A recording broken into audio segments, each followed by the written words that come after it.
I'm in Plaza San Martin in the old city of Lima, Peru. Beautiful, beautiful colonial old city. Typically we get to the southern part of town where more of the business is being held. It's more modern, but I love coming down here every now and again. Behind me, you'll see the memorial statue for General San Martin, who was probably the biggest hero from the Chilean history, and sort of one of the founders of the country, and one of their heroes and founders.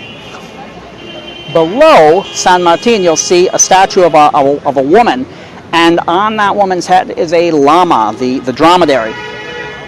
And the story goes that in the specifications for the statue, the artist was told to put a flame on the woman's head, and because of a misunderstanding, he understood to put a llama on her head instead of a flame. And mistakes happen. So now we have a woman with a llama on her head instead of a woman with a flame on her head. People ask me all the time, what are the biggest mistakes that exporters do? Because they'd like to try and avoid them. And I sort of made my living fixing mistakes that people have made. You know, people typically have brought me in to companies where they'd like to improve their exports, where over the years, to some extent or another, they've completely screwed up their attempts to sell internationally. And I've done different videos about different mistakes. I usually look at the 5 biggest mistakes. And the one I'm going to talk about today is being reactive. What do I mean by being reactive? Well, very often, when you take a look at at companies that have been exporting for years and never being successful, they've never had a strategy or a plan that they followed. Maybe they had a strategy or a plan, but they didn't stick to it.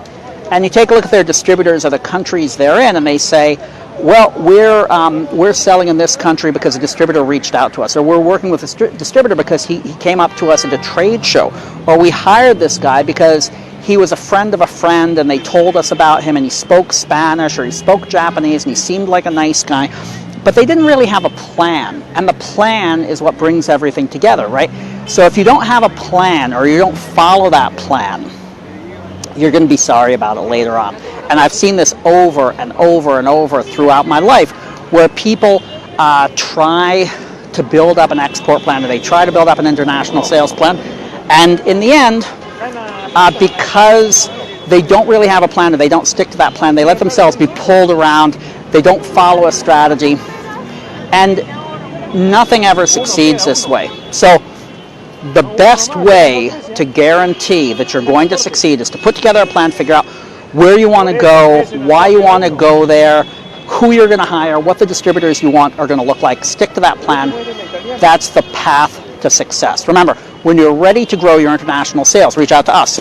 We can help. When you decide it's time to grow your international sales, call us.